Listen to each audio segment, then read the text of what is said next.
Bonsoir Diarra. Bonsoir Robert, bonsoir Madame Magassa. Bonsoir. Ce soir, vous nous parlez d'un mot à la mode, l'ubérisation. Oui Robert, le terme est apparu en 2014 avec l'essor de la start-up californienne Uber qui met en relation via une application mobile des particuliers qui souhaitent se déplacer et des chauffeurs.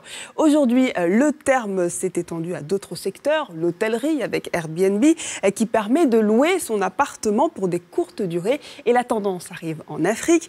En Afrique du Sud, par exemple, une start-up dénommée Domesly donne la possibilité aux utilisateurs de trouver un professionnel du nettoyage à domicile. Au Sénégal, MTIC, une société sénégalaise, met en relation des particuliers et des professionnels pour l'achat de tickets de transport, mais aussi de concerts ou de sport. Alors Diarra, comment fonctionne ce système? Alors, le principe, c'est que ces plateformes mettent en relation une offre à une demande grâce à une plateforme numérique et grâce à la géolocalisation.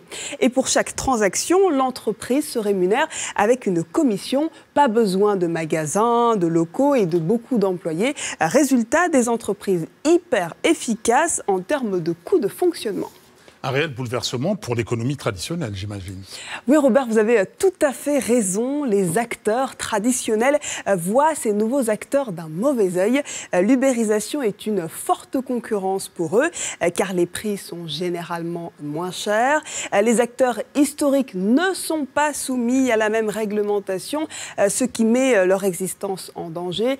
Les hôtels, par exemple, appliquent la TVA sur les prix des chambres et sont soumis à certaines normes d'hygiène, ce qui n'est pas le cas d'Airbnb, par exemple. Mais pour l'économie, l'ubérisation est aussi synonyme d'une grande création d'emplois. Aujourd'hui, on ne sait pas de quel côté va pencher la balance, mais je pense que ce système a de beaux jours devant lui. Je me tourne vers vous, Fatoumata Magassa. Est-ce que l'économie africaine est prête pour l'ubérisation ? Tout à fait, c'est déjà en cours puisqu'on note l'apparition de nombreuses plateformes qui ont recours à ce type de modèle pour fonctionner. Je pense qu'il est important que dans la mesure où ce phénomène est en train de se structurer avec les outils numériques, les États fassent attention à bien essayer de protéger les droits sociaux des populations qui sont employées par ce système, puisque traditionnellement les employés du système de l'ubérisation sont moins protégés que les autres. Merci Fatoumata. Merci Diarra. Tout de suite, la success story de réussite.